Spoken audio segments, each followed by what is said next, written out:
Halo, selamat pagi teman-teman pencinta burung lobet dimanapun Anda berada. Untuk kali ini saya akan membahas tentang burung lobet betina yang awalnya ngetik-ngetik, sekarang bisa menjadi lebih rajin ngekek. Seperti apa caranya? Ikuti langkah-langkah yang saya akan berikan berikut ini. Nah, di sini ada burung lobet berjenis kelamin betina. Untuk perawatan burung lobet betina ini sebenarnya sangatlah mudah, sangat gampang sekali. Jadi teman-teman yang kebingungan untuk mengatasi burung lobet hanya ngetik-ngetik atau cuma kuek-kuek saja, bisa lebih rajin ngekek atau gacor gitu ya. Jadi untuk pembahasan kali ini, langkah yang pertama yang akan saya berikan yaitu tentang perawatan dasar. Jadi untuk perawatan dasar burung lobet ini saya simple, sederhana, yaitu tentang pertama masalah kebersihan kandang, yang kedua tentang pakan, yang ketiga tentang sistem yang digunakan supaya lovebird ini bisa lebih rajin ngekek dan bisa berdurasi panjang.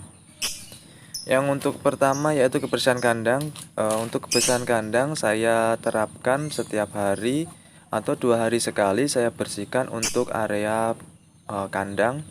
Jadi untuk kotoran-kotoran itu setiap 2 hari sekali, kadang juga 1 hari sekali saya bersihkan supaya untuk kesehatan atau untuk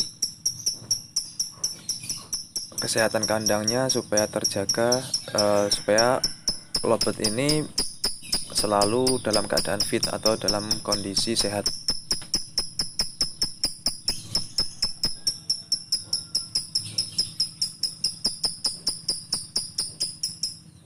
Nah, untuk yang kedua kalinya yaitu tentang masalah pakan. Jadi untuk pakan saya berikan pakan yang simple. Jadi untuk awal atau untuk perawatannya saya sederhana. Saya punya memberikan millet putih biasa itu saja. Jadi untuk karakter burung ini saya sudah pahami. Jadi untuk karakter burung ini saya sudah mengotak-ngatik untuk masalah pakan dan ternyata dia bisa gacor dengan pakan yang sederhana yaitu pakan millet putih saja.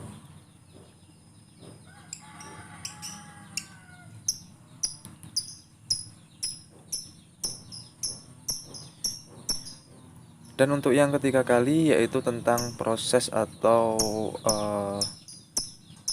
cara yang saya terapkan supaya lobet ini bisa gacor setiap hari. Jadi untuk yang ketiga ini macam-macam cara ya. Jadi dibagi untuk beberapa macam cara, yaitu dengan sistem kerodong dan juga bisa menggunakan sistem tempel. Nah, untuk lobet ini saya menggunakan sistem kerodong. Jadi untuk sistem kerodong ini saya berikan atau saya aplikasikan setiap 3 hari sekali saya kerodong. Setelah 3 hari saya buka. Dalam waktu 1 hari kita buka, lalu saya kerodong kembali. Tujuannya untuk menaikkan emosi dan untuk menaikkan birahi pada burung lobet betina ini. Nah, untuk sistem yang kedua saya bisa menggunakan dengan sistem tempel atau sistem jejer ketika di dalam ruangan ataupun di luar ruangan. Jadi untuk sistem tempel atau sistem jejer yang saya lakukan ini bisa teman-teman terapkan jika lobet atau burung teman-teman ini lebih dari satu. Jadi burung lobet yang lebih dari satu bisa menggunakan sistem jejer.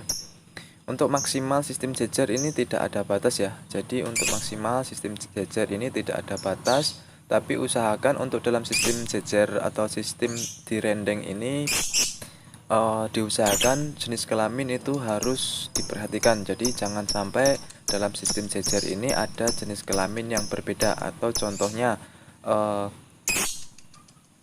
ada beberapa burung atau teman-teman mempunyai burung, misalnya punya 4 burung, Dan yang ketiga itu betina, yang satu jantan itu kurang efektif ya. Jadi diusahakan untuk sistem jejer atau sistem tempel ini teman-teman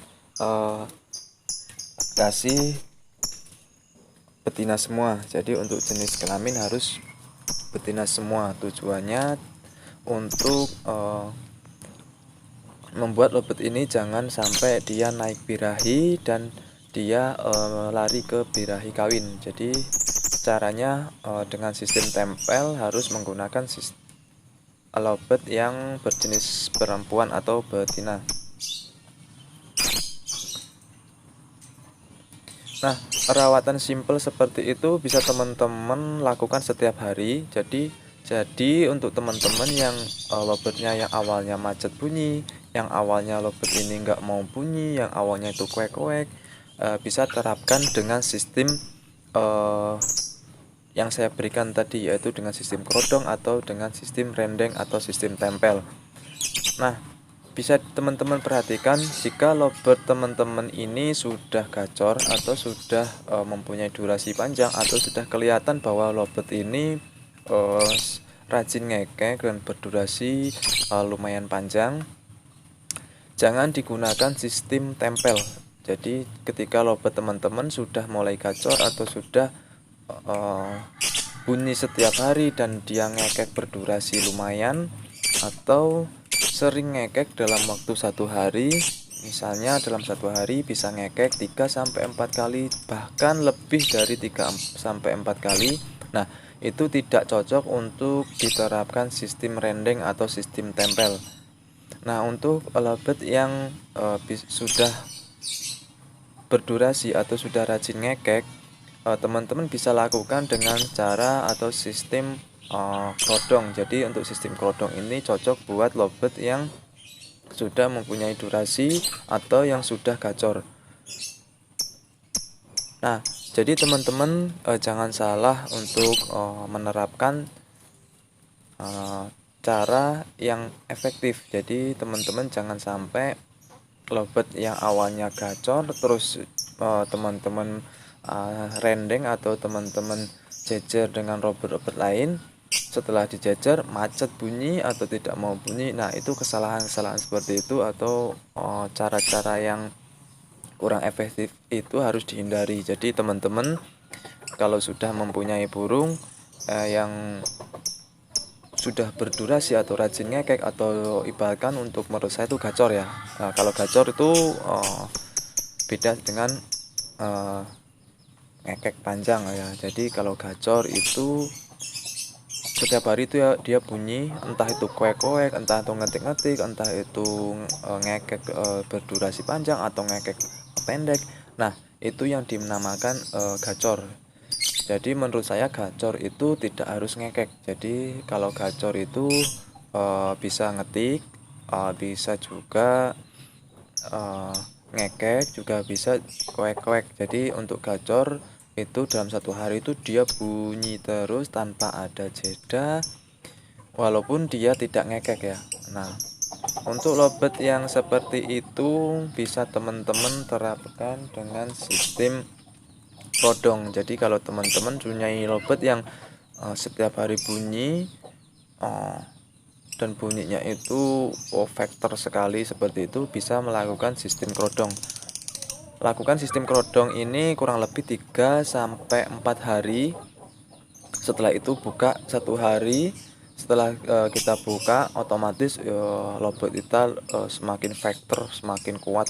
Untuk vektornya tuh semakin kuat.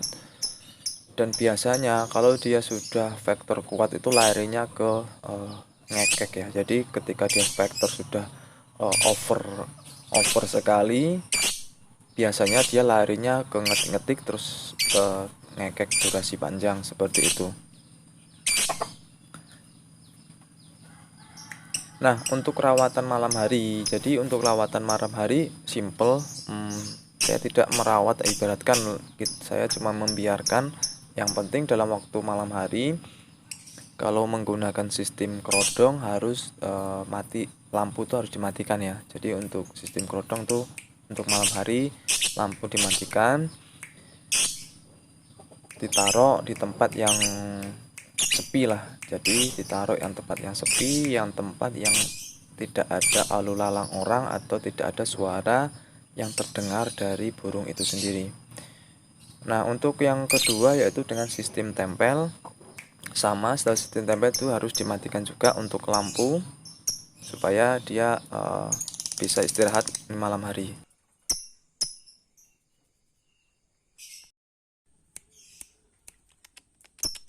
Sekian dulu untuk penjelasan singkat kali ini. Jangan lupa untuk like, comment, and subscribe. See you, bye-bye.